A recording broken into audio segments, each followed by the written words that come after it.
নমস্কার, বাঙালি রান্নাঘরে আপনাদের সবাইকে স্বাগত। আজ আমার রেসিপি ফুলকপি চিংড়ি। এখানে নিয়েছি বড় সাইজের একটা ফুলকপি আর নিয়েছি আলু। এই আলুগুলো আমার পরিমাণ মতো আমি আলু নিয়েছি, এরকমভাবে কেটে নিয়েছি আর নুন হলুদ মাখিয়ে আমি 10 মিনিট মতো রেখেছিলাম। এখানে আমি দিয়েছি সাদা তেল, গরম হয়ে গেছে। এবার আমি ফুলকপি আর আলু একসাথে ভেজে নেব। আলু ফুলকপিগুলো এইভাবে আমি ভেজে তুলে নিলাম। এবার ওই তেলের মধ্যে আমি এখানে চিংড়ি মাছ হালকা করে ভেজে নেব।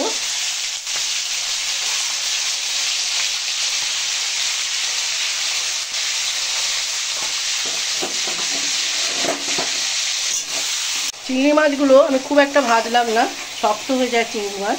এইভাবে আমি ভেজে আমরা তুলে নিলাম। ওই তেলের মধ্যেই আমি দিলাম একটা তেজপাতা আর দুটো শুকনো লঙ্কা আর দিলাম অল্প একটুখানি জিরে, গোটা জিরে দিয়ে আমি খানিকক্ষণ একটু নাড়াচাড়া করবো। আর এখানে আমি একটা মশলা করে রেখেছি, যেখানে আছে আদা, জিরে, ধনে, আর গুঁড়ো লঙ্কা আর কাশ্মীরি লঙ্কা, হলুদ। এটা একটা আমি পেস্ট বানিয়ে রেখেছি। এখন আমি এই পেস্টটা এর মধ্যে দিয়ে দেবো। দেওয়ার পর মশলাটা আমি ভালো করে কষাবো। আর এখানে যেটা দিতে হবে দুটো কাঁচা লঙ্কা দেবো। কাঁচা লঙ্কাগুলো আমি চিড়ে এইভাবে দিয়ে দিলাম।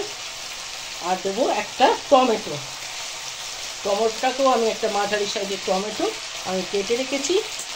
এই চারটুকু করে এর মধ্যে দিয়ে এই মশলাটা আমি ভালো করে কষতে থাকবো। আমি এবার পরিমাণ মতো নুন দিলাম। নুনটা আমি আলু আর কপিতে নুন মাখিয়ে রেখেছিলাম, সেই জন্য নুনটা বুঝে দিতে হবে। আর চিংড়ি মাছেও নুন ছিল। আমি পরিমাণ মতো লবণ দিলাম আর দেবো সামান্য একটুখানি চিনি স্বাদের জন্য। দিয়ে মশলাটাকে আমার আর একটুখানি কষাবো। তেল ছেড়ে এসেছে, আর একটুখানি কষানোর পর আমি এটা গরম জল ব্যবহার করব। ঠিক আমি যে প্রসেসে রান্নাটা করলাম আপনারা এইভাবেই করে দেখবেন, খুব সুন্দর খেতে হয়। এখন মশলা দেখুন সম্পূর্ণ কষানো হয়ে গেছে আর তেলও ছেড়ে দিয়েছে। এখন আমি আলু, ফুলকপি আর চিংড়ি মাছ সব একসাথে দিয়ে দিলাম। আর দেওয়ার পর আমি এখানে একটু গরম জল ব্যবহার করব।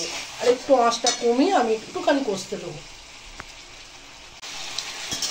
খানিকক্ষণ কষিয়ে নিয়েছি। এবার এর মধ্যে আমি দেবো গরম জল। আমি গরম জল করে রেখেছি, আমি পরিমাণ মতো গরম জল দিয়ে দিলাম। এবার কপি আলু একটু আমি সিদ্ধ হতে দেবো গরম জল দিয়ে। এবার আমি এখানে দেব একটু গরম মশলা। এই গরম মশলাটা আমি বাড়িতেই বানিয়ে রাখি। রান্নাটা পুরো শেষ করলাম। যদি ভালো লাগে একবার লাইক, শেয়ার, কমেন্টের জন্য আপনাদের কাছে অনুরোধ রইল। চ্যানেলটা সাবস্ক্রাইব করবেন যাতে নতুন নতুন রেসিপিগুলো আপনাদের কাছে পৌঁছাতে পারে। ভালো থাকবেন, সুস্থ থাকবেন, ভালো খাবার খাবেন।